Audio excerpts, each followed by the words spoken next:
I met Genevieve at a reception that the Neiman Foundation and we co-sponsored after Peter Jennings appeared here, and was absolutely captivated by her. And when she reported that she was working on a book about Iran, I said to her, when you finish it, there's a place for you here to talk about it.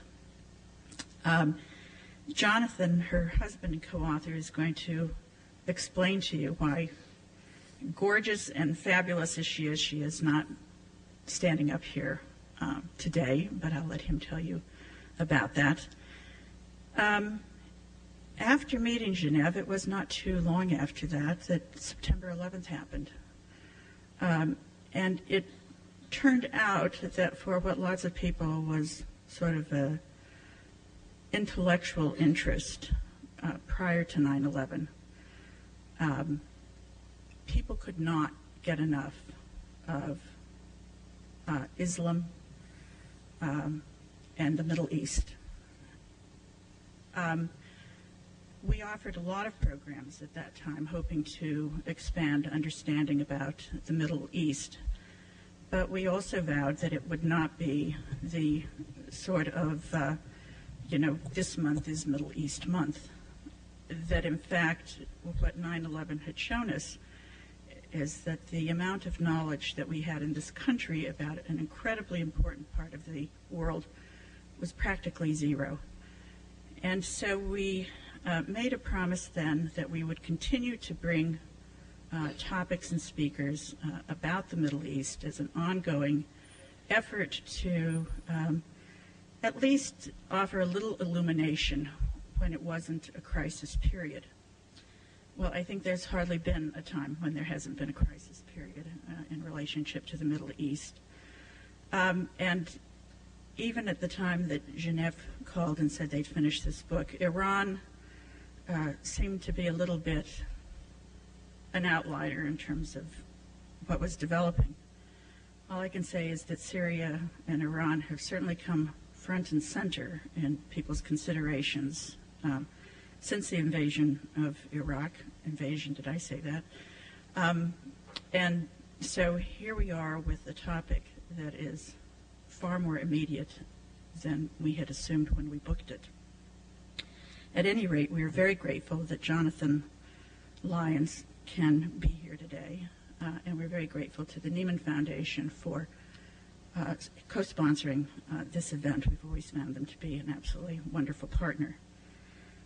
Jonathan has the kind of background that makes young idealistic people go into journalism, because it's just a great story. This book is based on almost 3 years in Iran as the only American journalist with Genevieve, an author, to live in the Islamic Republic since the aftermath of the revolution.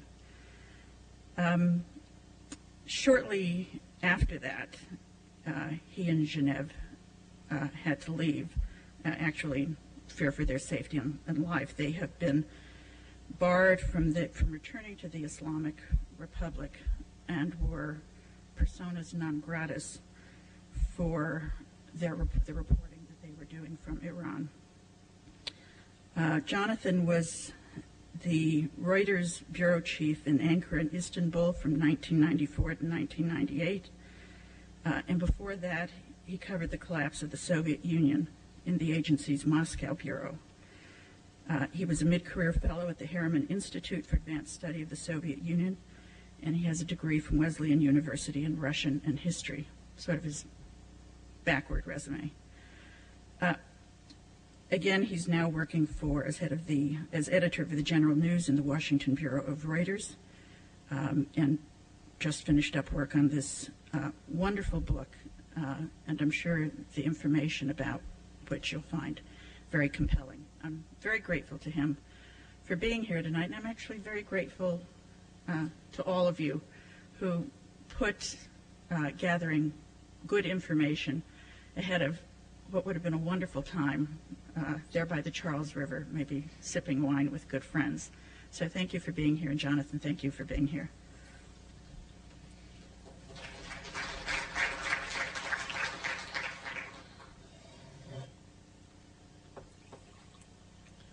Thank you very much for those kind words and your kind introduction.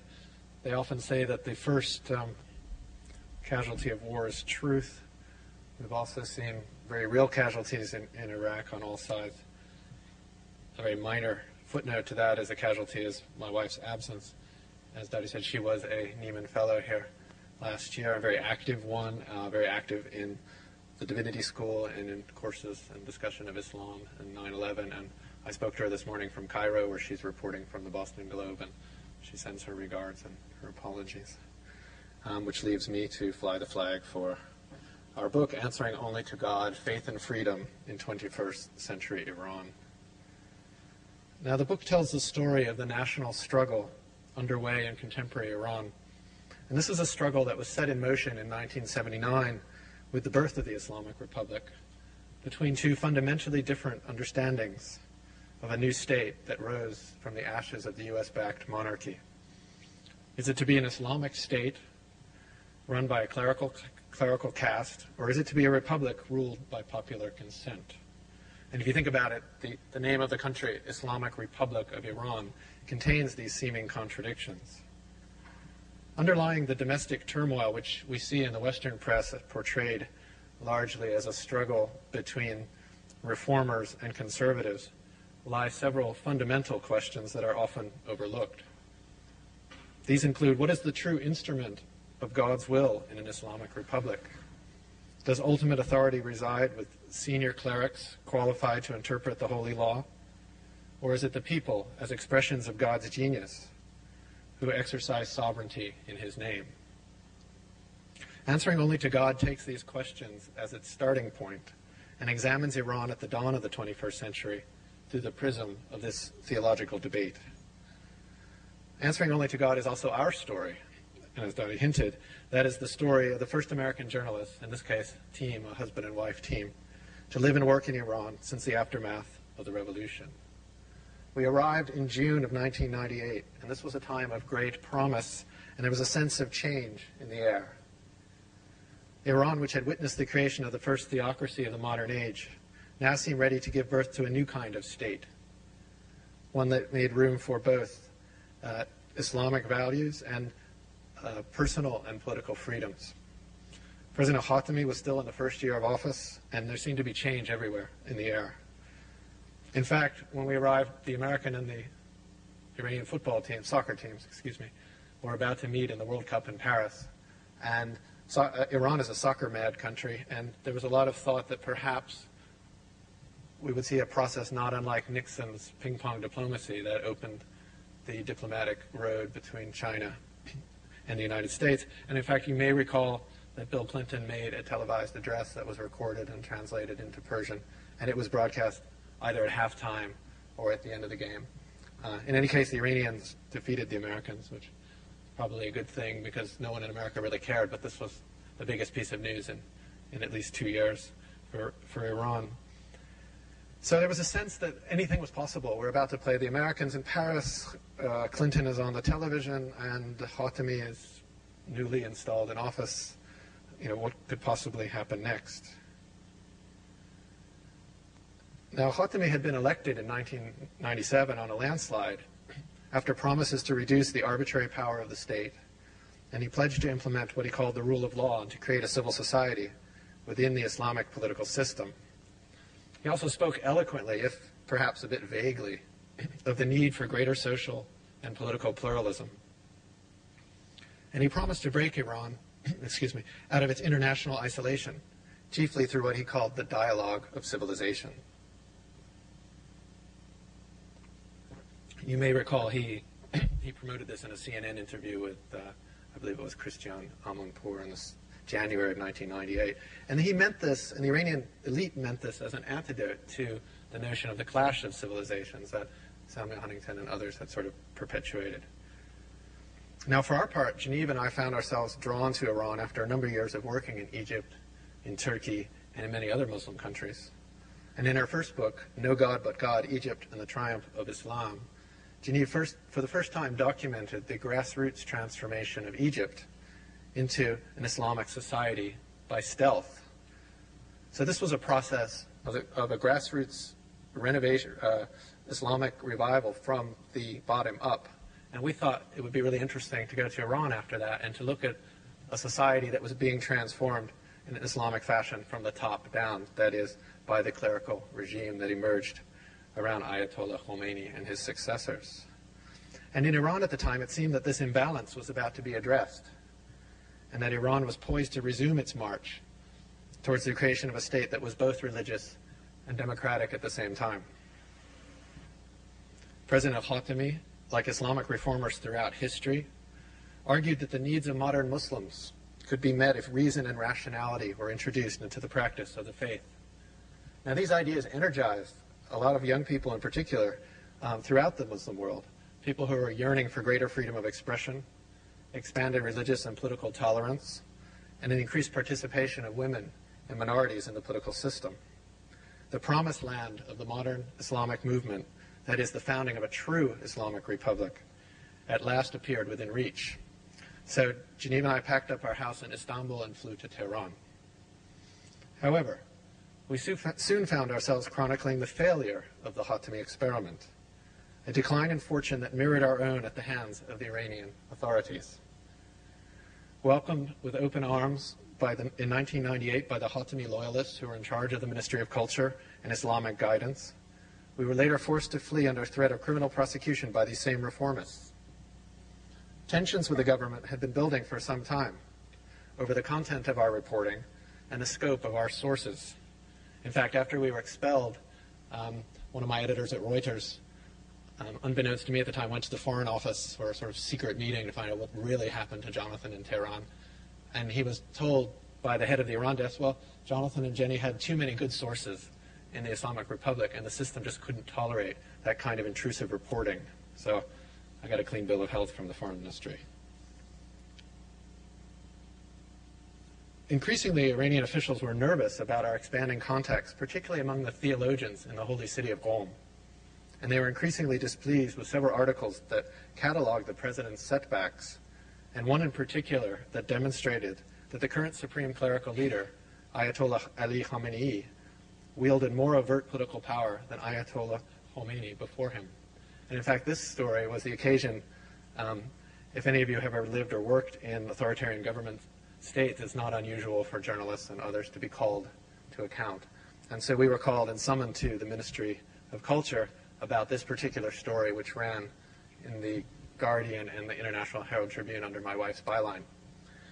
And after getting a stern lecture that we should know better and we must be much more careful in what we report, Jenny turned to the official who was berating us and said, well, did you read the article? And he said, yes, I did. And she said, well, what did you think of it? And he said, well, it was brilliant. Every word was true. But you should know better. You can't publish that. This is not an unfamiliar experience for any of you who have worked or plan to work or will work in authoritarian systems. There's often a great deal of dissonance between what one says and knows and what one is able to publish. Now, by this time, the secret police had begun to lean very heavily on our researchers, our translators, and even our driver. And our poor driver was actually a veteran of the Iranian Navy, and so for some obscure reason, the branch of intelligence that focused on him was the military intelligence, which scared the hell out of him. And at one point told him they would execute him if he ever told us that he was being questioned about our activities. And at least one Iranian newspaper around this time called Geneva a spy and demanded that she be expelled. So on Christmas Day 2000, we burned our entire archive in a glorious bonfire after having carried out spare copies of our interview notes, our tapes, our documents and pictures to the West in hand luggage whenever we went on a holiday. So if we went to Paris for a couple of weeks in spring, we would take a package out in our hand luggage, FedEx it to my parents' house in rural Pennsylvania where it was presumably safe from the Iranian authorities, and go back to work. And we had completed this transition by Christmas, so we decided to burn the remaining copy that we had left.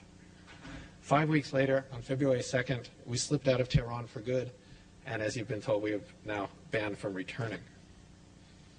So what did we find in our 2.5 years there? We found that the struggle underway in Iran is fundamentally a religious struggle. And the only way to understand contemporary Iran is through this prism of theological and religious debate. we found that Khatami and his reform project was really not prepared, particularly the president himself. He had not prepared to think through the fundamental religious issues and the implications of the kind of reform to which he increasingly gave lip service. For one, Khatami was a man of the system. His father was a well-known Ayatollah from the central province of Yazd and a prayer leader appointed by Khomeini after the revolution as his personal representative in this central province. And as I said, he hadn't really thought through the implications of his call for greater freedom. What were the religious implications? Who would then be authorized to have the final word on religious interpretation if the degree of freedom that he was suggesting were actually brought about? Khatami himself was not an innovator. And in fact, we tried many times to get an interview with Khatami, not a sort of traditional journalist interview, but a real discussion, because we wanted to try to pin him down on a lot of these issues. And I got to know his official English instructor. Khatami was taking English lessons when I was living there in an effort to improve his ability to communicate directly with foreign audiences and foreign leaders. And we were promised a series of interviews, none of which ever really took place. And whenever we pressed, they said, well, just read his speeches, just read his articles. But in fact, those of you who've studied his speeches and articles, I'm sure came away as dissatisfied as we did. They really don't lead you to any deeper insight into what exactly he has in mind behind the slogan of civil society or the rule of law. We learned that the reformers adopted a faulty strategy. And it's interesting to note that Khatami, as the elected president, has fewer executive powers than virtually any elected president in the world. The president of the Islamic Republic of Iran cannot make war or peace. He is not the commander-in-chief of the army. He does not have final say in foreign policy. He does not control the police force. He does not control the intelligence service. He does not control television or radio, which is a state monopoly. What does he control? Well, he controls very little in many ways, except the Ministry of Culture and Islamic Guidance, which, as it happens, is the ministry that brought me and my wife to Iran, and is also the ministry that authorized all domestic and foreign news outlets. To run a newspaper or a journal in Iran, you're required to have a government license. And it's the Ministry of Culture that licenses publications. So the reformers came to rely on the press as surrogate political parties. And for a while, it worked brilliantly. And in fact, we devote a whole chapter in our book, Answering Only to God, to the press, because it was such an important breakthrough. And what the press did in its 2 years or so of real independence, it introduced to the Iranian public a lot of the debates that were going on behind the walls of the seminaries. The Iranian seminaries are a very dynamic place. A lot of discussion about the role of freedom, the role of the supreme clerical leader, who has final authority under Islam, discussion of Sharia, all these vital issues to modern contemporary Muslims were discussed quite openly in the rather limited circles of the seminaries. And a number of the leading journalists who emerged in this era were former seminarians or clerics themselves. So it was like getting a brief front row seat at a debate that most Iranians could really only guess at, and certainly most foreigners, or all foreigners. This, however, proved to be a faulty strategy. In retrospect, I think the Khatami people made a very large mistake when immediately after their election, their landslide, they did not move to follow their more radical inclination of several members of the coalition, which was to open real political parties, or at least create a sort of political front that could push the agenda on which they were elected. And instead, they muddled around with newspapers.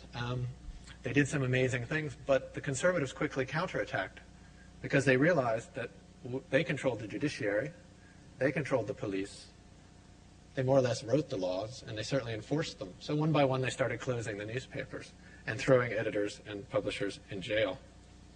Now, as an aside, this actually contributed to our expulsion from the Islamic Republic, because as experienced foreign correspondents, we always tried to stay one step behind the domestic press. If the domestic press revealed a scandal about corruption in the intelligence service, Jenny and I could come in behind it and do a sort of slightly watered down, slightly more cautious version. And if we got in trouble, we'd say, well, hey, there it is in Hordad. There it is in some other newspaper. So this is a standard technique which I had also used when I worked in the Soviet Union. Even in Turkey, which has its authoritarian moments, I was always careful to use the domestic press as a kind of guardian. Well, one by one, they took away the domestic press. And at the end, there was really only myself and my wife standing. And in a very unfortunate but interesting development, the Persian service of BBC and the Persian service of the Voice of America every night would translate my wife's Guardian stories or my own stories from Reuters into Persian and beam them back into Iran, which no longer had a really vital domestic press. And so we became sources of domestic news in an extremely tense political environment, something we certainly never intended and a burden that we really weren't prepared to accept. There was nothing we could do about it, of course, but this tended to focus the anger and attention of all sorts of factions in the Iranian equation on our activities and contributed, in my mind, to our eventual departure. We found that students and young people, who I noticed since I've come back to America, are often cited as the hope for Iran, for those people who would like to see a secular Iran as opposed to an Islamic Iran. We found almost universally that educated young people, their aspirations are to hold on to their religious and social traditions. They'd like an Islamic system, just perhaps not the Islamic system they have today. We found that popular Islam in the form of ritual and in religious commemorations, extremely important, had a very strong hold on the Iranian people. And we noticed with interest that many of these commemorations take place in the absence of any sort of cleric or clerical representation. So the holy processions, the morning procession known as Ashura, some of the other annual activities, really have no clerical presence and incorporate ritual, such as the self-flagellation with the chains, or sometimes the cutting of the head with a knife so that you bleed ritualistically. These are frowned upon by senior clerics. But the people we have talked to said, well, we don't care. This is what we want to do. This is our religion. So it was very nice and very interesting to see aspects of Iranian life without clerics, since they're such a prominent force in daily life. And finally, and most importantly, we realized that the Islamic Republic, which was founded by Shia clerics, is actually antithetical to the practice of Shia Islam and a threat to the practice of Islam. And I think this realization is starting to permeate through both Iranian society and through the Shia clerics. And I think it's worth noting that there are really three groups of Shiite clerics in Iran today. There are what I call the political mullahs, the active heirs to Khomeini, the ones who are in positions of political power. The reformist clerics, which we would think of as grouping around Khatami and his allies. And then by far the biggest, and I think for the terms of the future, the most important group, are the traditionalists. And in traditional Shia teaching, clerics really have no role in running the state. It's worth noting what a radical Khomeini was. We think of him as a radical in geopolitical and domestic political terms, but what a radical he was in Shiite theological terms by bringing the clerics into the state directly. This notion never really caught on with any of the other senior clerics in Iran or in the Shiite world in general. And I think we're seeing a backlash now. And I think it was also this discovery that contributed to the animosity that was growing up against us. And at one point, we were told we cannot travel to the holy city of Qom, about 2 hours from Tehran, because they wanted to cut off our contact with the clergy. Finally, answering only to God is, I believe, a cautionary tale, and one that is sorely needed as the war winds down in Iraq. And it's worth noting that this is a war that people in power have told us is designed not only to replace and remove Saddam Hussein, but to refashion the Muslim Middle East in our own image. In its most benign form, this project would encourage what the State Department calls, quote, the democratization process.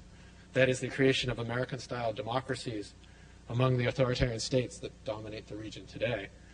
Not surprisingly, this approach, not to mention what I'm sure the Pentagon would call, quote, more robust options, make no allowance for enormous cultural, religious, and social distinctions between the Muslim world and the West.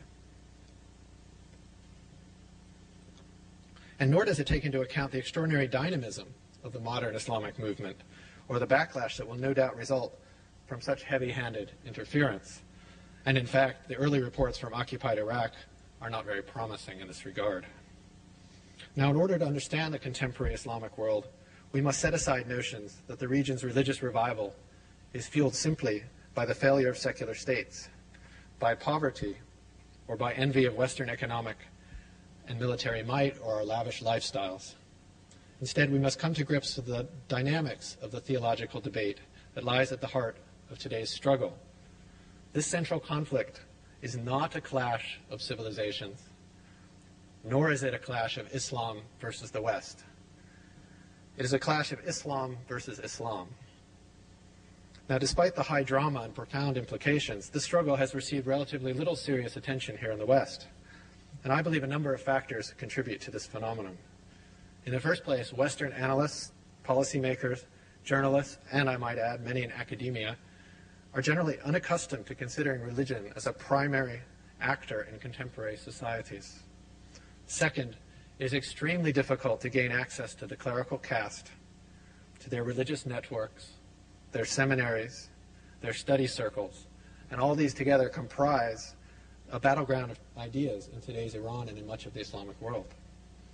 What's more, to view the Islamic world on its own terms and to really listen to its own voices requires an uncomfortable reassessment of the West's long-held notions of faith, society, freedom, and human rights. Now, when America faced the horrors of September 11th, and as was mentioned before, Jenny was a Nieman Fellow at the time, and I was a frequent visitor to Harvard. And together we went to many lectures, and she delivered a number of lectures on this subject. And we noticed that a consensus seemed to emerge, particularly in the popular media, that Islam had declared war on the West. The talking heads and the editorial writers across the country all posed the same rhetorical question: why do they hate us? Scholars steeped in Orientalist theory were the heroes of the day. Now, for decades, they'd argued that the attributes of Western modernity, that is, economic, technological, and military might, had become too much of a threat to the Islamic world, which had somehow failed to keep pace. Washington pundits told us the return to Islamic piety was simply a desperate act after attempts to create viable secular states had all failed. Now, the warnings of a violent Islamic response were seemingly vindicated once the World Trade Center was reduced to dust and one side of the Pentagon was torn open by the flying bombs of Osama bin Laden. But the violent eddies of militant Islam that have now spread to our shores actually have little to do with our American way of life or our political and social freedoms. The true cause is a search for an Islamic utopia, a process that began with the death of the Prophet Muhammad and one that continues unabated today in the mosques of Egypt, Pakistan, and Algeria, in the mountain hamlets of Afghanistan, and in the Shia seminaries of Shiite Iran. It is this perennial pursuit that lies at the heart of Osama bin Laden's attack on the United States.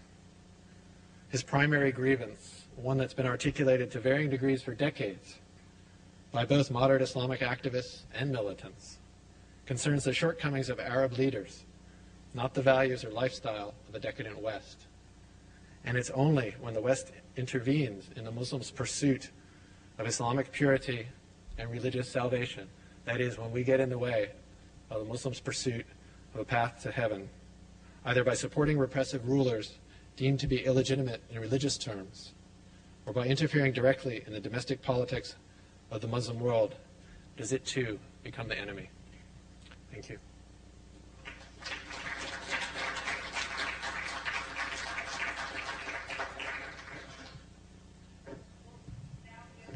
Yeah, I'd be happy to take your questions. And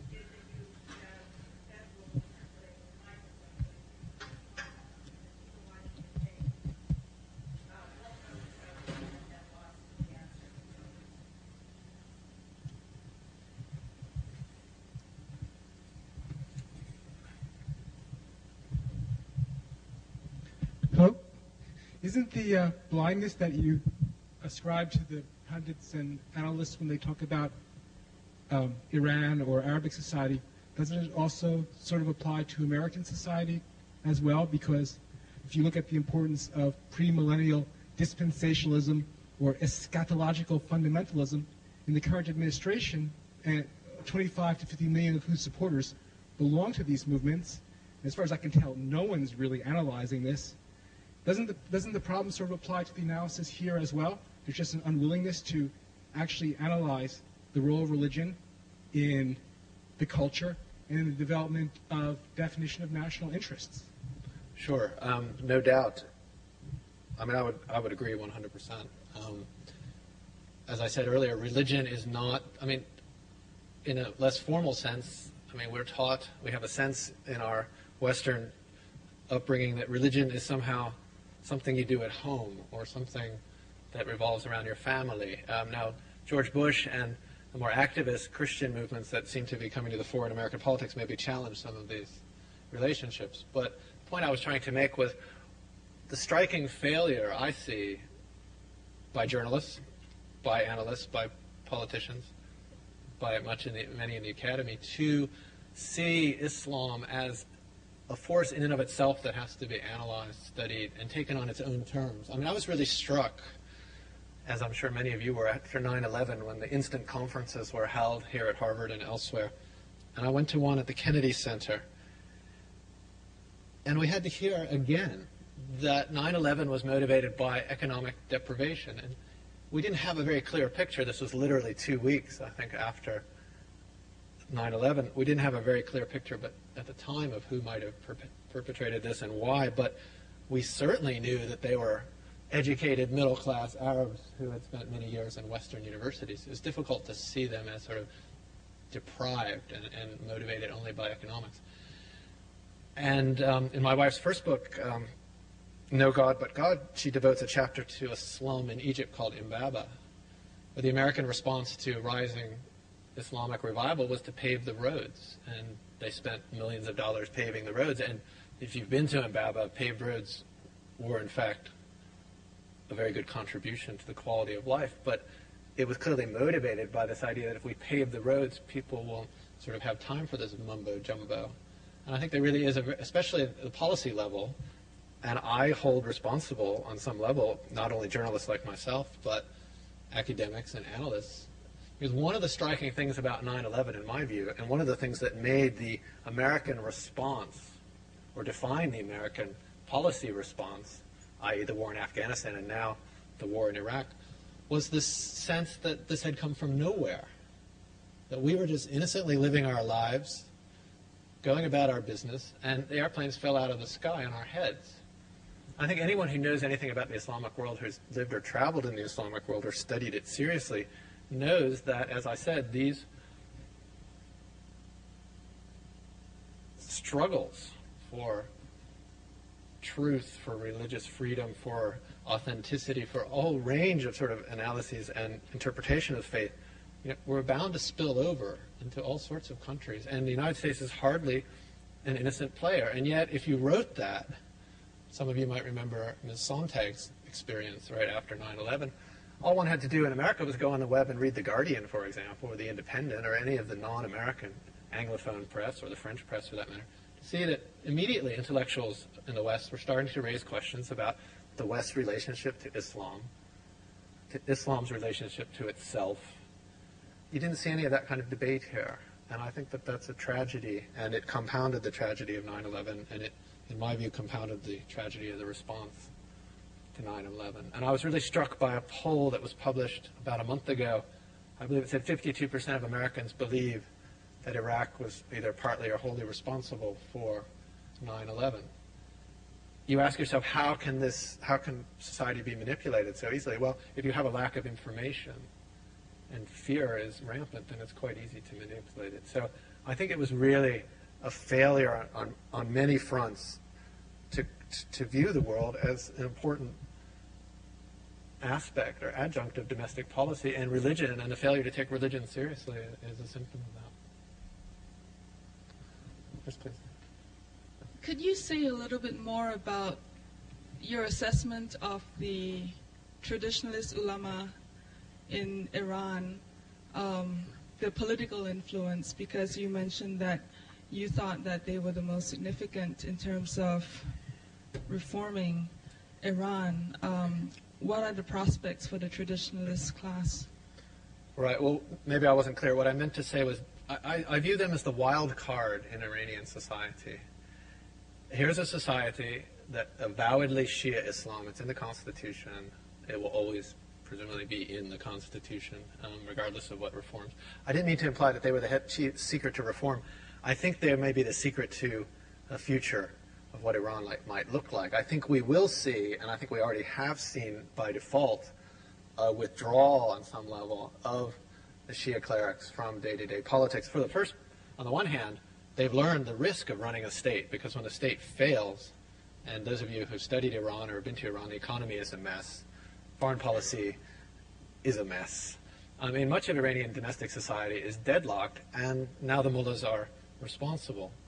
And I think it's a good time to talk a little bit about the evolution of the Iranian political system. I said earlier that Khomeini was a real radical.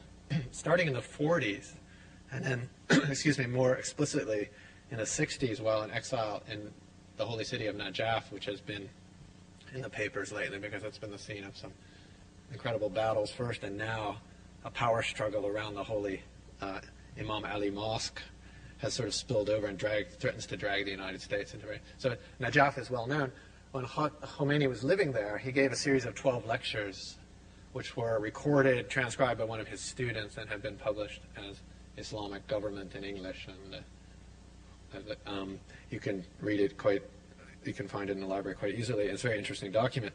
And he lays out his idea of what a sort of religious government would look like. Now, Shi'ism has a very complex relationship to the state. The Shia-Sunni split, which dates back to the earliest years of the Islamic community, was over the rightful succession, as many of us know.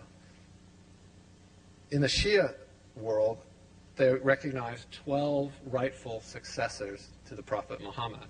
The 12th, known as the hidden Imam, went into what's called occultation and left the earthly realm as a protective measure because all of his predecessors had been assassinated, either with a knife or poisoned by the forces of the Sunni Caliph. So to protect himself and the future of his community, he was never really seen in public.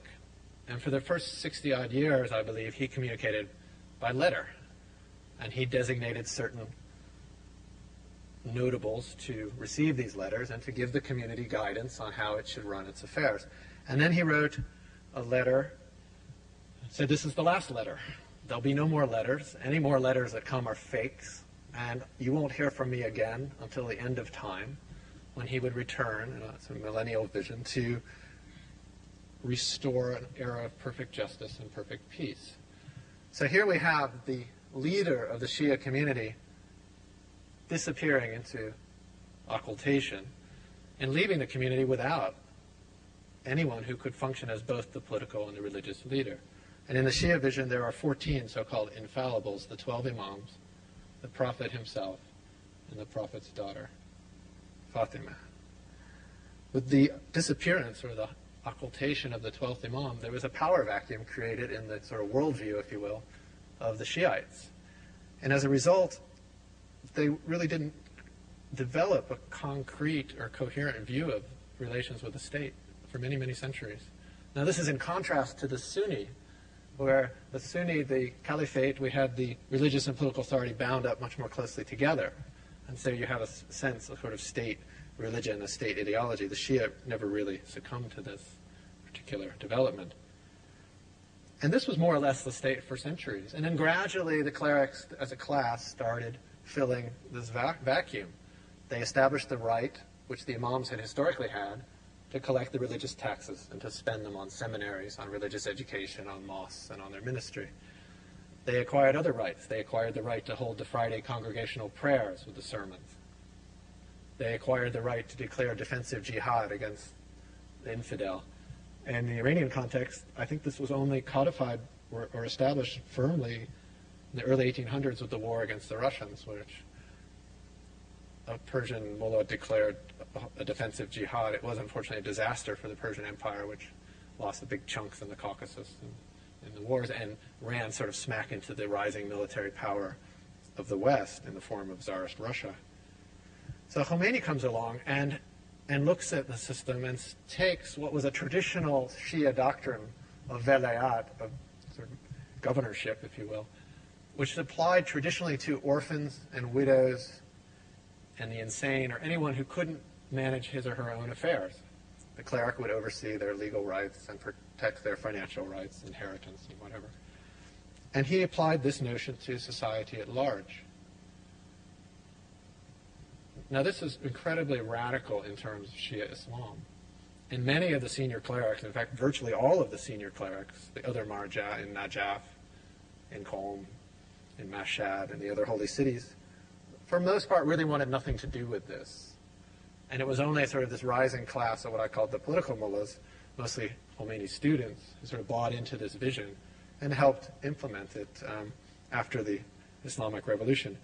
And to follow up, in Answering Only to God, we dedicated one of the chapters to the Constitution and the constitutional issues and how Khomeini developed and then pushed through this his notion of religious government.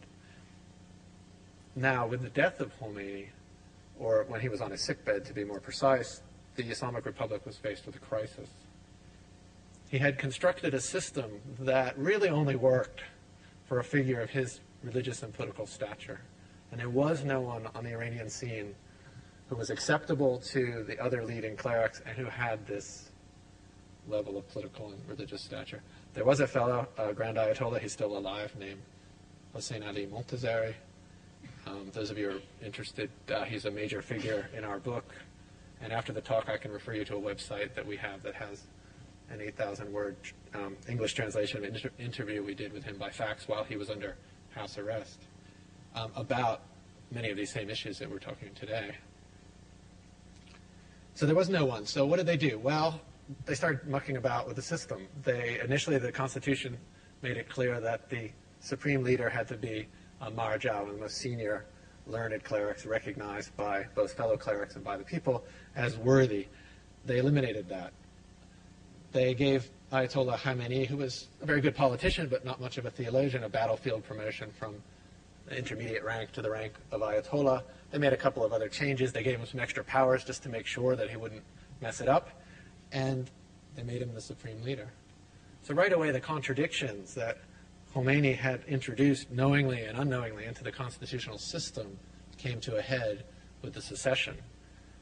And it's interesting what's happened now, the point I was trying to make earlier was this reticence on the part of traditionalist clerics to get involved in politics is starting to become more like open opposition. Now, true to their traditional quietist ethic, they generally don't tell you this, and they don't really do anything political because, in fact, politics is an unclean realm in the absence of any of the 12 imams or the prophet or his daughter, the 14 infallible ones. No human who is by nature prone to sin and error can really lead the state. So it's not like they're going to take to the streets, but we found more and more of them willing to talk about the threats to Shi'ism and to Shia's traditional dynamism, its intellectual freedom. And I mentioned earlier that one of the great achievements of the press was they introduced to the Iranian public this very dynamic debate that had been going on in clerical circles for decades. But very few people actually knew about it because they didn't have access. So that's what I meant. And I think it's worth noting a few other points. Khamenei, the current leader, has really no religious standing, as I mentioned. He made a few failed attempts to issue fatwas that were not recognized, frankly, by very many Shia, and he kind of gave up. He issued one, if I'm not mistaken, that it was permissible to have organ transplants under Islam. And I think that one was, in fact, used in some cases. But generally, he kind of gave up pretty quickly. It became apparent that no serious Shia scholar was going to start citing his fatwas. And so as a result, he's had to rely more on traditional political means, in this case, political repression, a very tough intelligence system, gangs of hooligans known as the Ansar Hezbollah and the Ansar Velayat in Isfahan, who sort of show up whenever reformists start talking or students get a little too rambunctious, and they break a few heads and run a few people over with motorcycles, and then everything sort of goes back to where it was before. So this is clearly not a situation that's tenable. So I think what we're seeing is a larger share of the clerical caste is now leaning towards more traditional quietist methods. And then finally, I was actually at a conference this morning in Washington about Shia Iraq, and its prospects. And the point was made there that with the so-called liberation of Iraq and the end of Saddam Hussein's oppression of the Shia leadership in the holy city of Najaf, we may see over time a renovation of Najaf as a traditional center of learning. It's worth noting that the Iranian holy city of Qom only really became prominent in the 1920s once the Brits took over Iraq, signed a treaty with King Faisal, and this prompted a lot of opposition among the learned clergy in Najaf, who were nationalists as well as everything else, and they began to leave. And at that time, the notables of Qom came to Ayatollah Khairi, and a very well-known scholar, and invited him to Qom to renovate the curriculum and to draw in other clerics. And it was only after 23, in fact, that Qom became a serious religious center. It had long been a center of Shiite inhabitation, and many centuries ago had an intellectual history, but that was all gone. So we've seen a shift from Najaf in 1923 to Qom. Some people are prepared to argue that we may see sort of a revitalization of Najaf as an intellectual center, which would be a fascinating development and would give a Grand Ayatollah like Montazeri, who has a very interesting dynamic critique of the Islamic Republic, a place to run to rather than be held under house arrest in Qom and communicate with Western journalists by fax. He could maybe slip away or be exiled to Najaf, where I think he would have very prominent, or he would have. He's quite old and a bit infirm now. So I think that's the point that I want to make. Hi, can you hear me? I just have a couple of questions. I haven't actually, I can't call myself an Islamicist at all. I've been studying the Arab world, basically the greatest area, the Levant area, and I've only, in the last few years, begun to study Islam and found this year that I need to start studying seriously. However, my question, I have three questions. One is, with these ulama being quieted down in the current state of Iran, I'm sorry, I couldn't hear you. with you just said that the ulama are going to be quieted now in the state of Iran, and they don't have them, they're keeping quiet. So who do you think is, I know that the young people do look to the West, and in fact everyone, I believe that they were, I think Iran was not, I can't remember now, from after September 11th, if Iran discouraged that event. I don't believe they went out and cheered for it. No, in fact, there were candlelight vigils for... Right. And, That's what I thought. it struck me at the time as no doubt deeply sincere and very heartfelt. And so who do you think will take power in Iran? That's one question. Okay. Another question. Can I ask all the questions first? Or do you want to answer one at a time? No, I'll write them down. Go ahead. Okay, that's one. The other issue is mostly I'm thinking more in terms of explaining in less complicated way to the general American population so that they'll be able to make better judgments, whereas everyone can't be a scholar.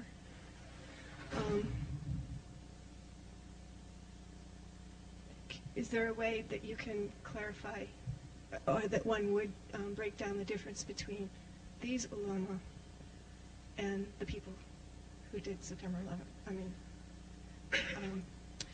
and third, what was my third? I forgot my. Why don't you answer those and then I'll remember my third Okay, let me question. try. You mentioned the young people.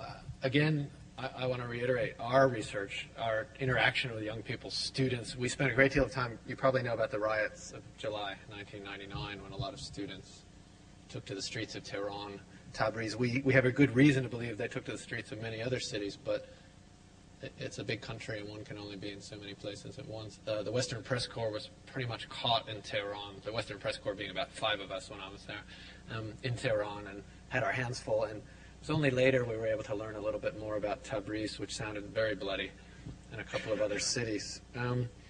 But still, I want to emphasize that young people, for the most part, want a religious society. They want a society that respects their traditions and their values.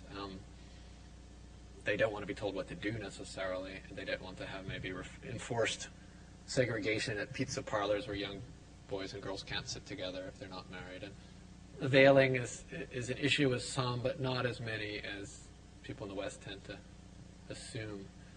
There are young, dynamic theologians. One was teaching here. He may still be here, Mohsen Kadivar. I think he's gone back to Iran. He's a student of Montazeri. He's working on some very interesting critiques of the Islamic system with an eye towards renovating it and modernizing it and reforming it, but in no way dismantling its essence.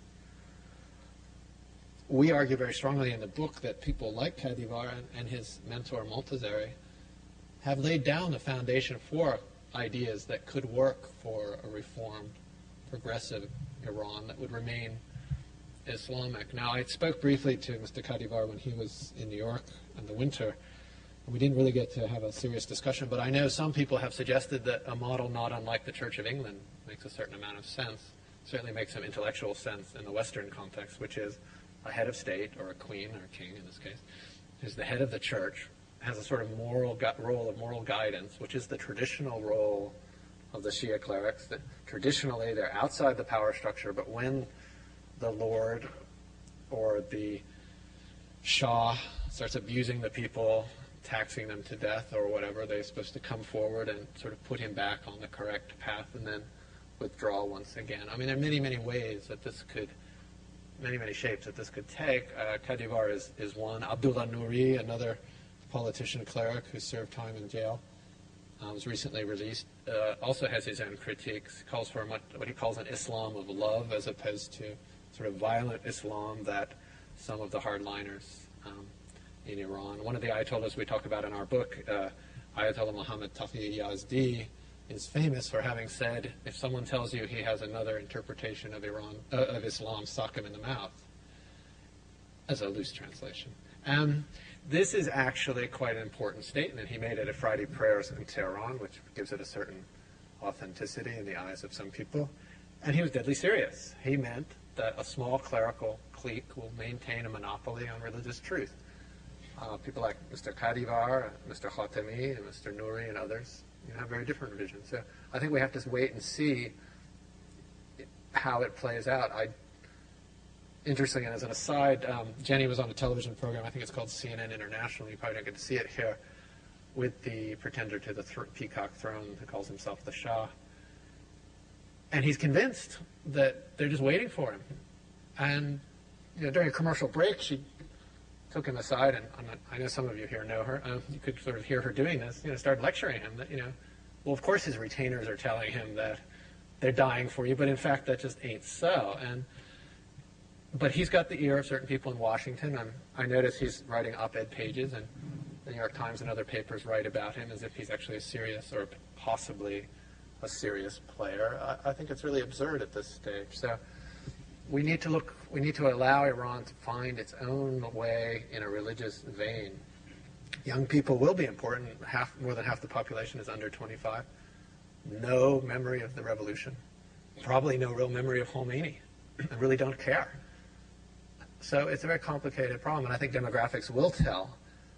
But I think those, particularly in Washington, where I'm living now in exile, this view that the young people don't want Islam and it's just a matter of time and the numbers are on their side and there'll be a little mini California out there sometimes. It's the same people who brought you the war in Iraq. It just doesn't add up. I'm not sure I fully understood your question about September 11th, but I was at a lecture. I gave a lecture in Williams College recently. I was asked a simplified version, which was, did anyone from Iran take part in 9/11? And if not, why not? That's actually a pretty good question. In fact, no, they didn't. It's really not a Sunni Shia thing.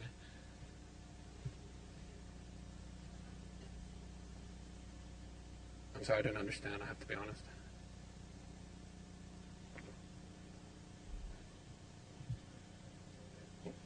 He's the godfather of Sunni revolution. He really, unfortunately, doesn't have an awful lot to do with the Shia. Now, they have their own godfathers.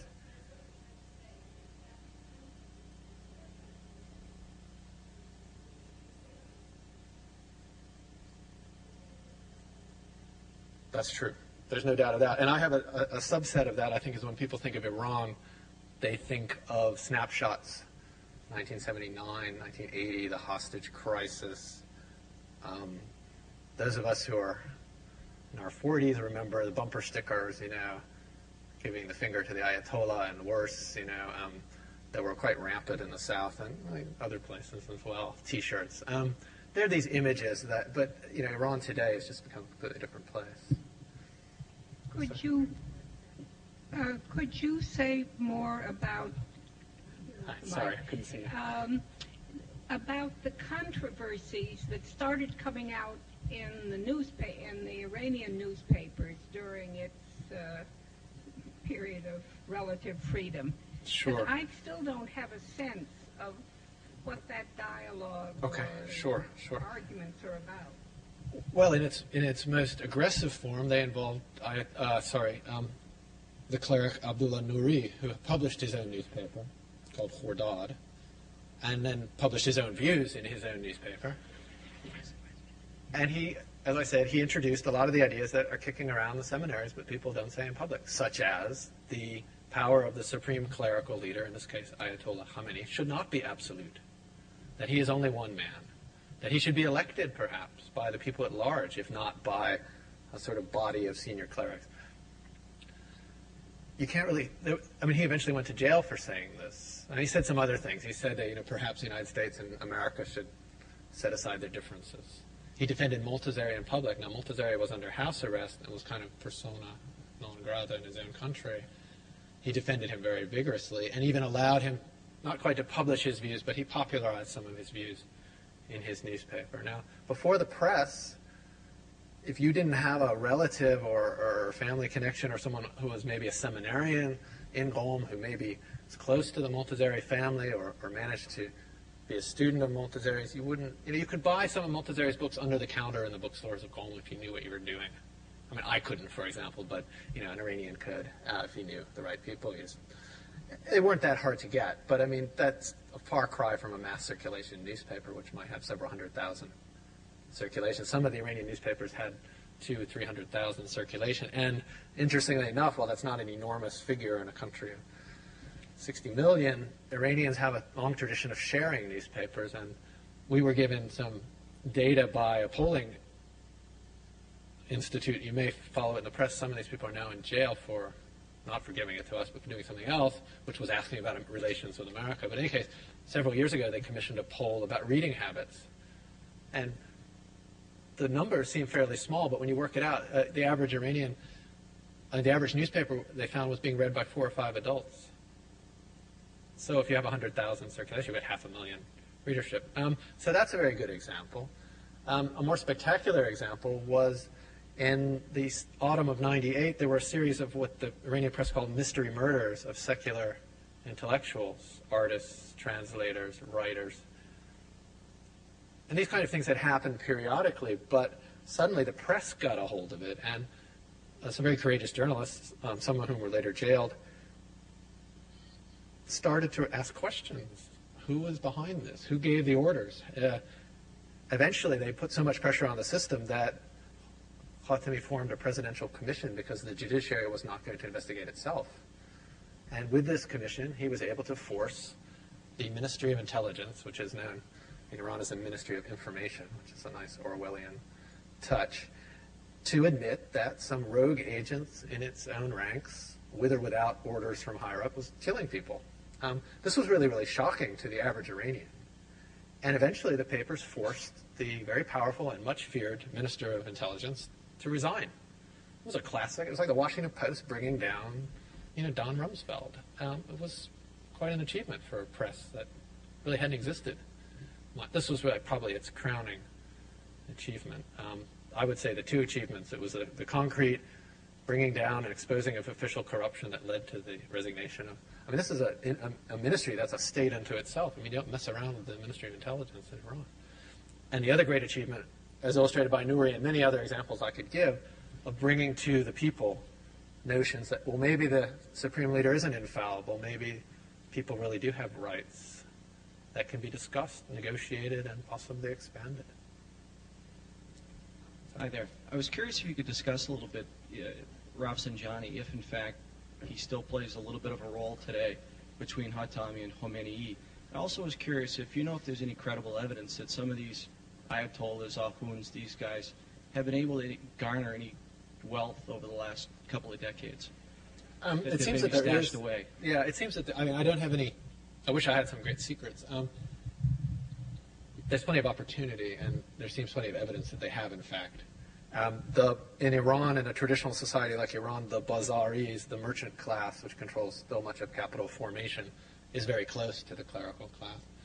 The bazaris need an endless or seemingly endless supply of educated judges and commercial officials to oversee commerce and to make sure that the playing field is more or less even. So they fund the madrasas and the seminaries to produce the qadis and the other judges and the guy who makes sure that the scales in the market are accurate.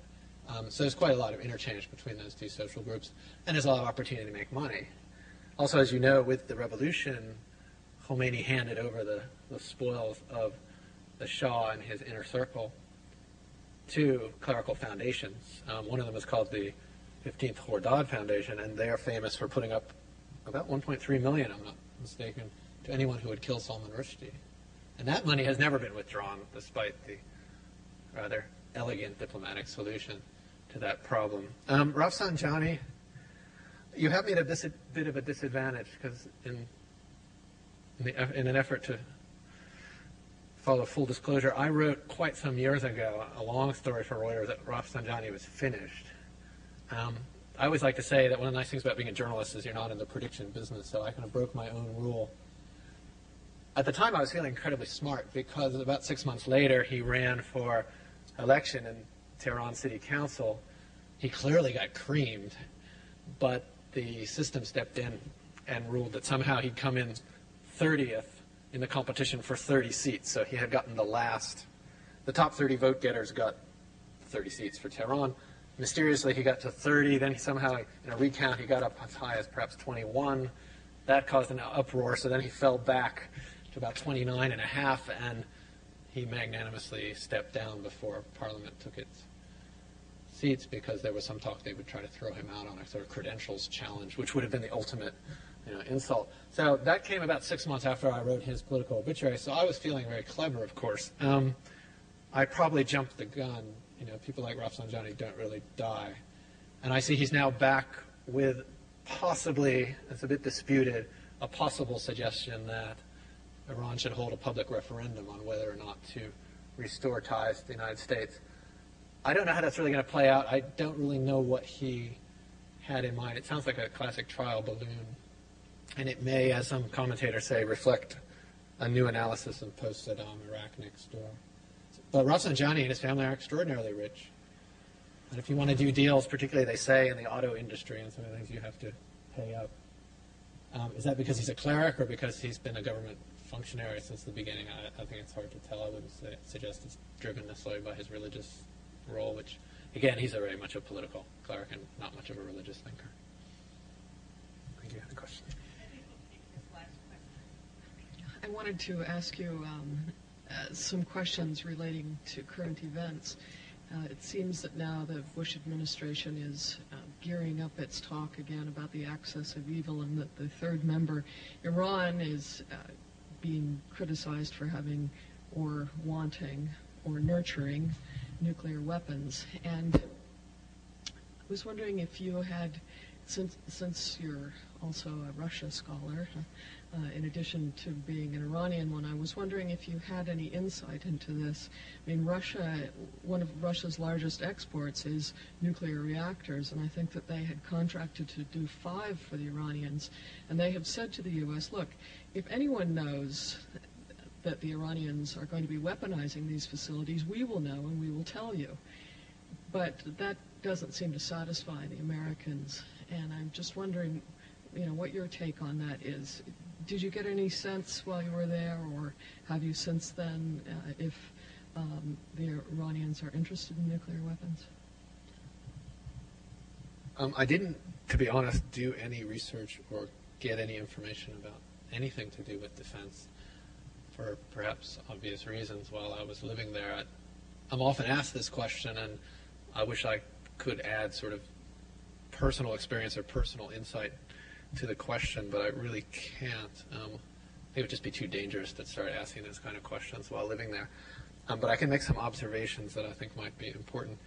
I mean, it's clear that, post-Cold War American policy and policy of its allies is to restrict what we call the proliferation of weapons that the Americans already have in ample numbers. So the monopoly should be preserved. It's been expanded a little bit in India and Pakistan. And I think, it's very interesting to look at North Korea and ask yourself, well, what lesson is North Korea drawing from the treatment of Syria and Iraq, and what lesson might the Iranians draw? It seems to be the lesson on one level is if you get the nukes fast enough, you don't end up like Saddam Hussein. So, the Iranians aren't stupid, and, they can read the tea leaves. The Russians, my experience with Russia tells me that it's really about money and nothing else. They badly need the export revenue. They badly need to put their scientists and their technical class to work. Boucher is an enormous project. It is worth noting, though, you often read the criticism from the American administration, well, here's a huge OPEC producer of oil. What would they possibly need with nuclear? But in fact, you have to look at the complex, the energy complex of Iran. Iran is a huge importer of gasoline. Now, it seems absurd, but their refinery capacity doesn't match up with their requirements. Their crude doesn't fit. It's better processed elsewhere. I mean, there are lots of good structural reasons, and they also don't have enough electricity. The fact that they're sitting on a lot of crude oil doesn't really mean that they can get from A to B to a completely oil-based generation system as quickly as their population is growing. And this is the argument that they make. I'm not an expert in this field, but I think it's worth listening to the argument. I often say when asked about Iran that a lot of things the Iranian leadership says about globalization, about America, about the superpower relations, about what they call global arrogance of the West, they're really quite common sense and interesting comments. But, we tend to switch off in our brain a certain switch. Oh, there goes these crazy mullahs. But in fact, Ayatollah Khamenei's critique of globalization and its threat to indigenous cultures, traditions, is really quite a cogent one, quite a good one. But it's hard to hear because he does it at Friday prayers, and he dresses it up with a lot of rhetoric that tends to turn off a lot of people. And I'll just tell you this anecdote quickly before I return to your question. In Answering Only to God, we talk about our earliest trip to the Friday prayers at Tehran University, which is every Friday. It's a congregational prayer. Rafsanjani is a frequent speaker, and the leader is a frequent speaker. Khatami never does this, but for lots of reasons.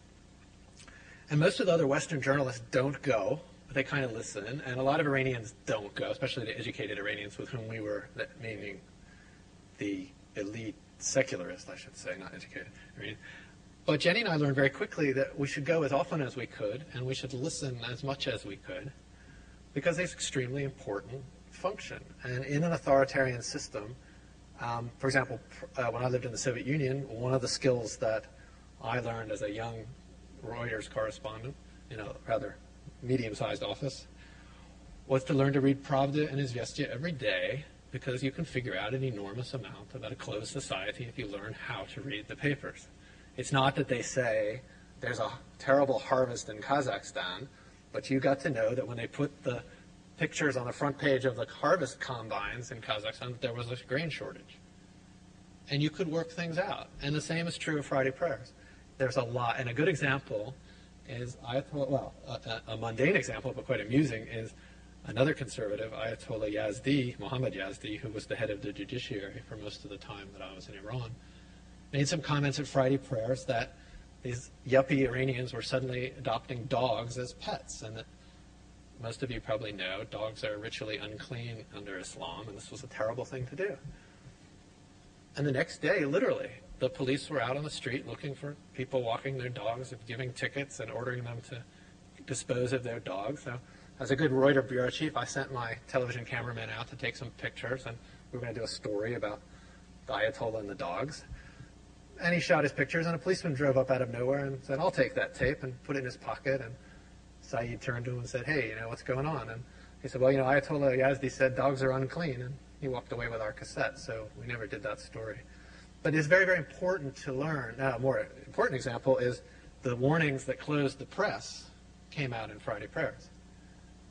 Ayatollah Khamenei in the autumn of '98 said, who is it that's allowing some of these newspapers to go too far? And then he moved on to an attack on the Taliban, which was they were having a dispute over the Taliban murders of some Iranian diplomats and journalists. And a lot of people didn't hear this, but within days, the Tehran judiciary closed the most progressive newspaper that I think arguably Iran has ever seen. So these signals are extremely important. And so to return to, so I think we need to listen carefully to the Iranians, what they say, and try to figure out what they mean, and not just say, well, it's all a bunch of junk because he's wearing a funny turban and speaking in slogans. On the nuclear question, I mean, this is their argument, that their energy complex doesn't meet their energy needs. The Russians want to sell. We got the money. It's cheap enough. And they're buying. Now, on the question of nuclear weapons, I mean, they haven't really said. I mean, it seems that their nuclear program is more advanced than anyone in the West suspected. And I'm sure that came as an unpleasant surprise to many of us. How that's going to play out and where that's going to go, I really don't know. So I'm sorry I can't say more light on that. But, well, thank you very much. I just want to say that Jenny and I have built a website, and I have some business cards if any of you would like to follow it up. And it has the text of an interview with Mr. Montazeri, and it has some articles about how and why we were expelled from Iran and a little other material. So I hope you look at it, and thank you very much.